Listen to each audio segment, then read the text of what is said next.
అందరికీ నమస్కారం.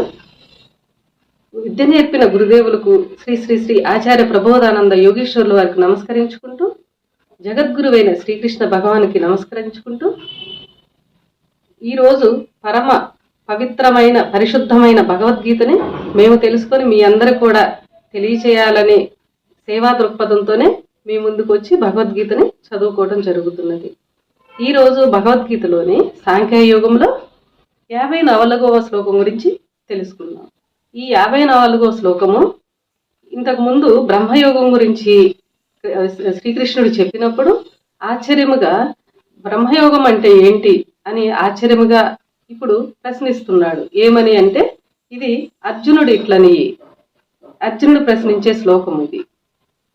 స్థిత ప్రజ్ఞస్య కా భాష సమాధిస్తస్య కేశవ స్థితదీహి కిం ప్రభాషేత కిమాసీత వ్రజేత కిం. బ్రహ్మయోగం గురించి తెలియజేశారు ఈ శ్లోకము. భావము: ఓ కృష్ణ, బుద్ధి నిలిచిపోయి సమాధి స్థితిలో ఉన్నవాడు ఏ భాషలో మాట్లాడును, ఏమి మాట్లాడును, ఏ విధముగా కూర్చుండును, ఏమి ఆచరించును అని అర్జునుడు ఇలా ప్రశ్నించారు. ఇంకొంత వివరంగా తెలుసుకుంటే, ప్రజ్ఞ స్థిరమైనవాడు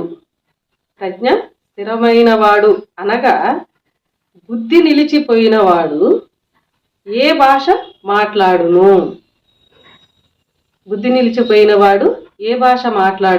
అని అర్జునుల వారు ప్రశ్నిస్తున్నారు. ఇక్కడ మామూలుగా మనము నోరు కదిపి మాట్లాడు భాష కాకుండా, మానవులందరూ నోరు కదిపి మాట్లాడు భాష కాకుండా మూగగా మాట్లాడు భాష ఏమైనా ఉన్నదా అని ప్రశ్నిస్తున్నాడు అర్జునుల వారు ఇక్కడ.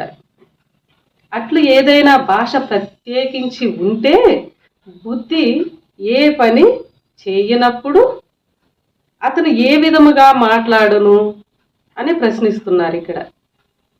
బుద్ధి పని చేయని వాడు ఏ విధముగా కూర్చొనును?